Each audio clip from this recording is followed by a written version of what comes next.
Shalom, brothers and sisters. NATO is fracturing.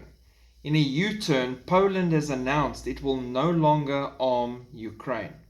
The dam is breaking on the unified Western support for Ukraine, and the timing couldn't be worse for Zelensky. He's expected to meet with Biden at the White House, which he now has, and Wednesday evening that's passed, there was monumental news of Poland, which would change the entire course of the war.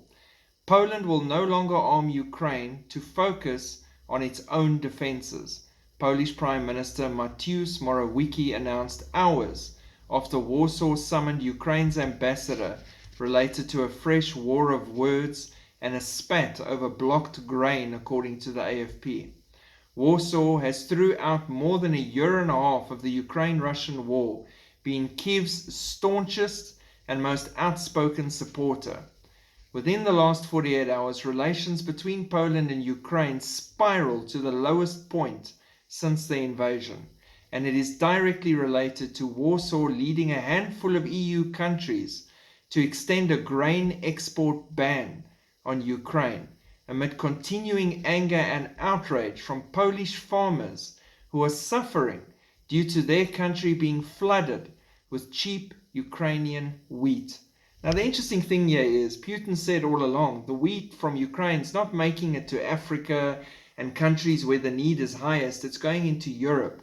And here is proof it's going into Europe. And why is it going into Europe? To destabilize and destroy the local farmers and help that whole famine situation spiral and inflation go through the roof. It's chaos. And the farmers are now feeling it. So now instead of using that wheat to feed those most vulnerable, it's now being used as a weapon. And Poland is now saying, enough. They're also heading into elections. They've got to make a decision here. Polish leaders compared Ukraine to a drowning person that hurts his helper and threatened to expand the ban on food products from the war-torn country. Meanwhile, Zelensky suggested that EU allies that are prohibiting imports of his nation's grain are helping Russia. To review, these are the major setbacks and developments.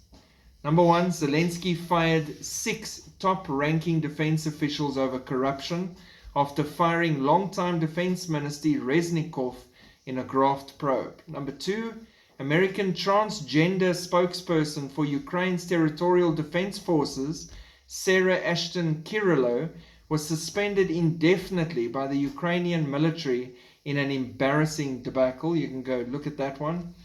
Third, the New York Times ran an article which said a missile fired by Ukraine, not Russia, struck a busy civilian market. An unexpected establishment media about face. They usually don't report on those situations. And then lastly, Biden has yet to pledge any new weapons for Ukraine as Zelensky is in the US, and there are reports that J.C.O.M.E.S long-range missiles will not be approved. They have since said that they will give some of them to Ukraine. But this whole thing is spiraling south at a rapid pace, and the truths are slowly starting to come out little bit for little bit as we reach this point since this thing started. Again, pray for the innocent people, not the power players that are pulling the strings. Pray for the families, the mothers and fathers, the children, those who are suffering in this horrible travesty of an invasion/war that's taking place, that is being used to spill over and affect Europe as a whole and the rest of the world, and to set it up for the New World Order's perfect future. God bless. Keep looking up. Shalom.